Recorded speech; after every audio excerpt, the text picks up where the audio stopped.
যে অভিজ্ঞতার মধ্যে দিয়ে যেতে হচ্ছে সেটা কোনো রকমভাবেই বাঞ্ছনীয় নয়, এবং যারা প্রাণ বাঁচায় তাদের এইভাবে মৃত্যু আমরা কামনা করি না। এই লড়াইটা চালিয়ে যেতে হবে, এটা আমাদের বিবেকের লড়াই, এটা এখানে লেগেছে। কাজেই যাদের শক্তি নেই আর যাদের ক্ষমতা নেই তারা কতটা আর কি করবে। আমার মনে হয় আমরা সবাই দায়িত্ব নিয়েছি এটাই প্রমাণ করার জন্য যে মেয়েটির শক্তি ছিল, এবং সেই যে ক্ষমতাটা সেই শক্তিটা কতটা বেশি সেটা এদের শাস্তি হওয়া অবধি প্রমাণিত হবে। Thank you madam. আমরা ডেকে নেব doctor Siddhartha Shankar Roy, ex alumni CNMCH, জনপ্রিয় সিঙ্গার আওয়ার ভেরি ওন সিধুদা। আমাকে ঠিক এইভাবে ইন্ট্রোডিউস করার দরকার নেই, আমি সিধু।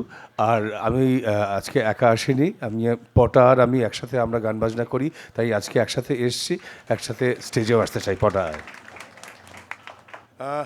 আমাদের যে অভিজ্ঞতার মধ্যে দিয়ে যেতে হচ্ছে সেটা কোনো রকমভাবেই বাঞ্ছনীয় নয়, এবং যারা প্রাণ বাঁচায় তাদের এইভাবে মৃত্যু আমরা কামনা করি না। আমরা যারা শিল্পীরা রয়েছি, যারা শুভবুদ্ধি সম্পন্ন মানুষজন, যারা বুঝতে পারি যে বিবেক কোনটাকে বলে আর বিবেক কোনটাকে বলে না, এই লড়াইটা চালিয়ে যেতে হবে, এটা আমাদের বিবেকের লড়াই, এটা এখানে লেগেছে। আজকে এখানে যারা স্টুডেন্টস রয়েছেন, স্যারেরা যারা রয়েছেন, teaching staff, non teaching staff, এবং হসপিটালের কর্মচারীও যারা রয়েছেন, যারা মানুষ, যাদের বিবেক আছে, তারা আমরা রাস্তায় থাকবো, এটুকুনি আমাদের ডাক্তার সমাজকে শিল্পীর জায়গা থেকে কথা দিতে পারি। আমরা আছি রাস্তায়, আমরা রাস্তায় থাকবো, যতদিন থাকতে হবে থাকবো। আমাদের সামনে যারা যারা অপরাধ করেছে তাদেরকে নিয়ে দাঁড় করাতে হবে, এই কলেজের স্টুডেন্টগুলোর সামনে এনে দাঁড় করাতে হবে, এই ডাক্তারবাবুগুলোর সামনে এনে দাঁড় করাতে হবে তাদেরকে, যারা যারা দোষী, এবং যারা দোষী তাদেরকে ঢাকবার চেষ্টা করছে তাদেরকেও।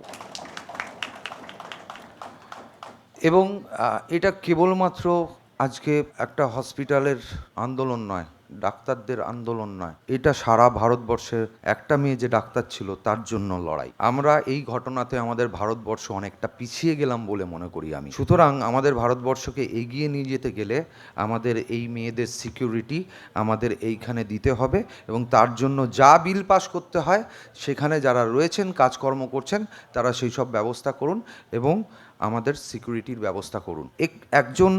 একজন ডাক্তার, আমার বন্ধুকে আমি দেখেছি হসপিটালে, যখন ও কাজ করতো আমি দেখেছি, আমাদের শো পড়তো তখন আমি ওকে আনতে যেতাম, আমি দেখেছি আইসিইউতে, আমি ওকে নিয়ে আসতে যাওয়ার জন্য আমার যাওয়ার অ্যাক্সেস ছিল, সেখানে আমি দেখেছি যে ডাক্তারবাবুরা কীরকমভাবে কাজ করেন। আমার মা হাসপাতালে ভর্তি ছিল, আমি দেখেছি কীভাবে সেখানে ডাক্তারবাবুরা কাজ করে থাকেন। সেরকম একটা জায়গায় একটা ডাক্তারবাবু যে প্রাণ বাঁচায়, তার এরকম মৃত্যু কখনো পর্যন্ত মেনে নিতে পারছি না, মেনে নিতে পারবও না। এবং আমরা যারা ডাক্তার নই কিন্তু আমরা উপলব্ধি করতে পারি, আমরা প্রত্যেকে ডাক্তারদের সাথে আছি, একদম। এ লড়াই থামবে না, এ লড়াই চলবে।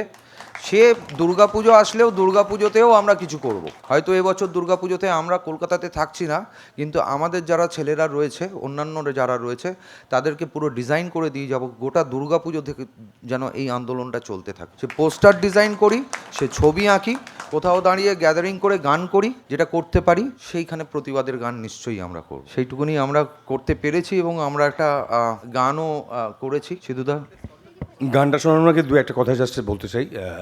এক নম্বর হচ্ছে যে মানে কেউ ভেবেছিল মেয়েটির শক্তি নেই, সেই জন্য মেয়েটির ওপর আক্রমণ করা যায়। এছাড়া আরও কেউ ভেবেছিল মেয়েটির বাবা মা, তাদের ক্ষমতা নেই। কাজেই যাদের শক্তি নেই আর যাদের ক্ষমতা নেই তারা কতটা আর কি করবে। আমার মনে হয় আমরা সবাই দায়িত্ব নিয়েছি এটাই প্রমাণ করার জন্য যে মেয়েটির শক্তি ছিল, আছে, ওর বাবা মার ক্ষমতা ছিল, আছে, এবং সেই যে ক্ষমতাটা সেই শক্তিটা কতটা বেশি সেটা এদের শাস্তি হওয়া অবধি প্রমাণিত হবে। এবারের আন্দোলনের সবচেয়ে ইম্পর্টেন্ট পয়েন্ট আমার মনে হয়েছে এর যে যতটা আমরা স্থায়ী করে রাখতে পেরেছি। আজকে 23তম বা 24তম দিন, আমরা বলতে আমি সমস্ত মানুষের কথা বলছি, যেখানে পুরুষ, নারী, বয়স, জীবিকা এসব নির্বিশেষে মানুষ এসে আন্দোলন করছেন।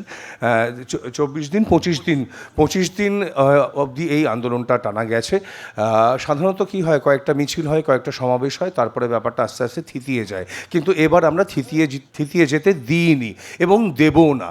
আমাদেরকে এখন কয়েকটা অ্যারেস্ট, কয়েকটা ঘোষণা ইত্যাদির কতগুলো ললিপপ টাইপের দেওয়ার চেষ্টা হবে, যাতে আমরা শান্ত হই বা দিকভ্রান্ত হই। কিন্তু সেগুলোতে আমরা মানব না যতক্ষণ না আমরা আমাদের যে দাবি সেটা আমরা আমাদের সবার কাছেই স্পষ্ট, সেটা যতদিন না আমরা পাচ্ছি আমরা থামবো না। এই ব্যাপারটায় আমাদের প্রত্যেককে মনোযোগী হতে হবে। প্রত্যেকের ব্যক্তিগত জীবনে কাজ আছে, সামনে পুজো আছে, সব কিছুই আছে, কিন্তু তারপরেও আমরা কিন্তু এই জায়গাটা, এই প্রতিবাদটা আমরা চালিয়ে যাব যে কোনো অবস্থায়, যে কোনোভাবে।